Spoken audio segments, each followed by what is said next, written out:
So, yeah, let's look up this God of War stuff. It was probably on YouTube. We're coming off of God of War 2018. How do you top No, that? X-Art is fun until you can play against a good Elfet, a good Johnny. Deliver something If you don't know how to fight against Slayer. Will love. If you don't know how to fight against Leo. As God of War 2018. Good luck. The pressure was tremendous.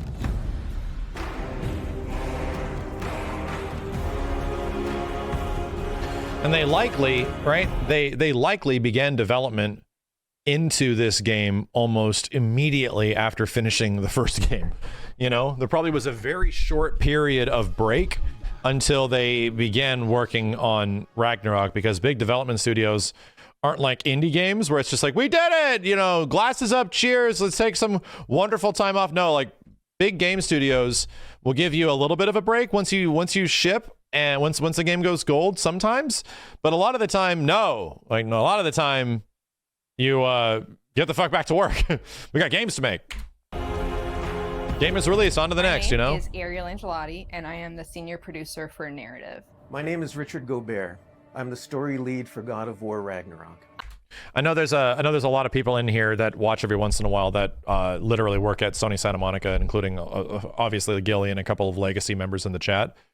And I don't know if they can eventually talk about that. I wouldn't ask them to talk about it either, how long the periods are in between game development cycles. I'm just curious what it is like in for the past, not maybe specifically for Ragnarok from God of War, from Dad of War, maybe even from previous games like God of War 2 to God of War 3, or, you know, anything like that from older games. How long there is in between it. Sorry, the pause screen was not respectful to Jody. It's my job to shape the story along with our writing team, our narrative director, and game director. As a producer, it's my job to help build a team to create that content, to own the schedule in realizing that content. I oversee the dialogue production throughout the entire titles. Every line of dialogue that you hear, every human vocalization and effort and grunt. Looking forward to going this on PC again. So I'm a man now, like you? No. We are not men. We are more than that. The responsibility is far greater. In the story of God of War 2018, we find Kratos seemingly having turned over a new leaf in the Norse lands. He lives a quiet life, hidden. If you were to tell me that this was Ragnarok footage, I'd believe you. That is just a testament to how good God of War looks, you know? Especially with like the PS5 and PC version. She passed away. Still looks. She wanted them to spread her like it could be a game from next week. 9 realms. He's scared of being a bad father, a bad influence, and as a result, it's made him an absent father. His greatest fear is that he's passed that evil that's inside of him onto his son. You are too quick to temper. You are rash, insubordinate, and out of control. This will not stand. You will honor your mother and abandon this path you have chosen. That's when the boy's being a shithead. They befriend Freya, who is an exiled Vanir goddess who used to be married to Odin. They meet Mimir, the self-proclaimed smartest man alive, who serves as their guide and their confidant. And they meet the Holdra brothers, Brock and Sindri, who are world-class weaponsmiths who end up their I want to play this again before Ragnarok comes out. We're running out of time, though. Now, among the enemies they make are the Aesir gods, whose leader is none other than Odin, someone we never meet in God of War 2018, but who casts a very long and dark shadow over the 9 realms. There are consequences to killing a god! Why? How do you know? How do you know? After many adventures, Kratos and Atreus end up fulfilling Mom's wishes, and over the course of that journey, they find out more about each other. PS5 or PC for that playthrough? Definitely the PC version. Find a common ground between them. They become the close family unit that Faye hoped that they would become. In God of War Ragnarok, we fast forward a few years, and little Atreus is now a teen, and they're back to hiding out in their home in the woods in Midgard. Wow. Okay, yeah. Immediately, just looking at like the visual acuity of fucking Kratos in the environment already looks substantially better. Lighting looks way better. During the course of the previous game's events, they were forced to kill Odin's grandchildren, Magni and Modi, the sons of Thor. Thor does a lot of the lion's share of Odin's dirty work, and as a consequence, he's a very violent, unstable personality. At the end of the last game, they were also forced to kill Balder, the son of Odin and Freya, and that has its own set of consequences. He was a very powerful chess piece for Odin, one that Odin is incredibly bitter about losing. Freya has vowed vengeance against them for the killing of her son. Kratos and Atreus didn't want to kill him. They were friends with Freya, but Balder tried to kill her in front of them, and Kratos had no other option in the moment but to kill him to save Freya's life, even though it meant losing Freya's friendship. I will parade your cold body from every corner of every realm and feed your soul to the vilest filth in hell. That is my promise. He saved your life. He robbed me of everything.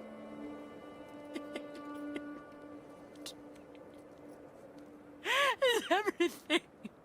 His death is also foretold to bring about Fimbulwinter, which is a brutal 3-year winter that is then followed by Ragnarok.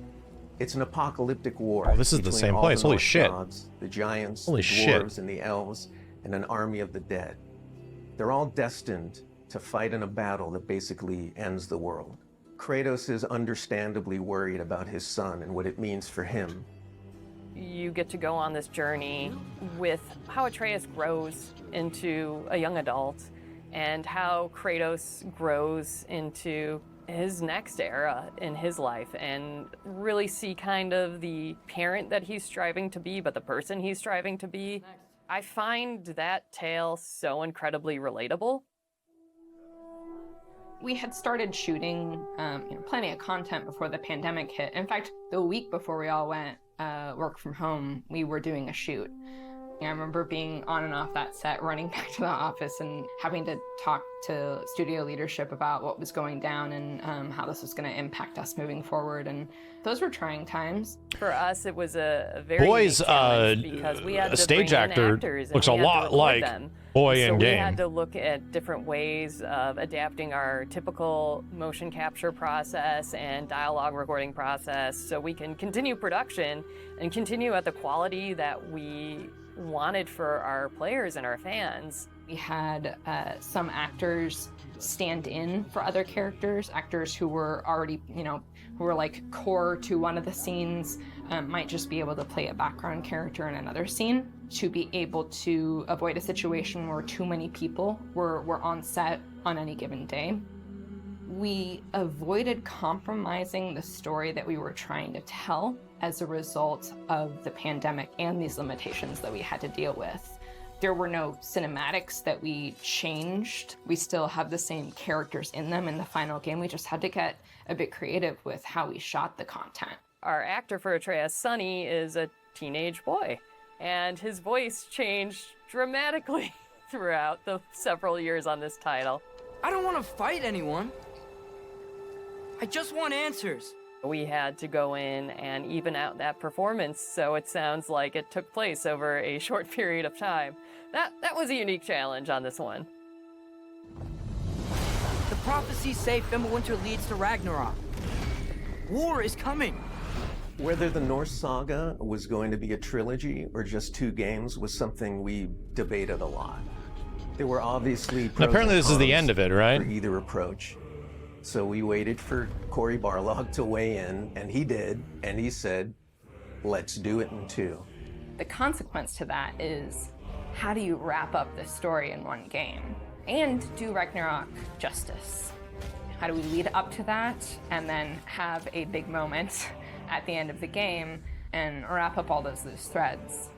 This game is bigger than what we initially envisioned. There's a lot of important story moments that we needed to cover. There are more characters that we follow the threads of.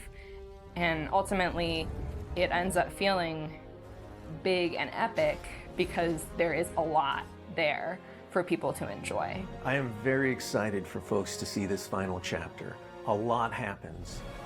We put our characters through the ringer, but we also bring them closure and we provide answers to a lot of the questions the first game posed. Just all of the new combat that we're doing and the new interactions. I find it funny that like we were 8 minutes 30 plus seconds into this behind the scenes video, and pretty much everything that we have watched thus far would make me think that this is a movie.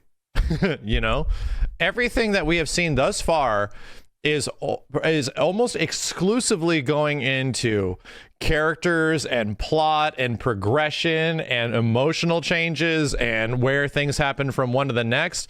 And now 8 minutes and 47 seconds in, we're literally seeing Kratos doing get over here to some funkin' frog, right?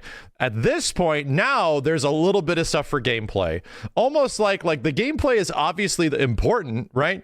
It's obviously important, but the marketability of games usually isn't the gameplay nowadays for big games. It's usually characters and story, similar to movies. There's a lot of stuff that's happening in this title that I think people are going to have fun with. We all have our own personal Ragnaroks to deal with. And this story is about how you process that, how you own it, and how you make it a part of yourself and grow from it. I mean, we set some stuff up at the end of last game. There's going to be some consequences this game. We're going to see how things play out between Freya and Kratos. We're going to see how the evolution of the family relationship continues. You got Brock and Sindri, the dwarves, who are kind of part of your makeshift family now. And there's going to be some other characters that we introduce that maybe going to disrupt the balance a little bit. I can't wait until players get their hands on the game, are able to experience how the story unfolds for themselves. We have, I think, an incredibly well-rounded game. Very satisfying combat. Holy shit. Beautiful and rich environments to explore. Outstanding character art. A lush and moving soundtrack and soundscape. It's the work of hundreds of very dedicated artists, and they all have their own stories to tell.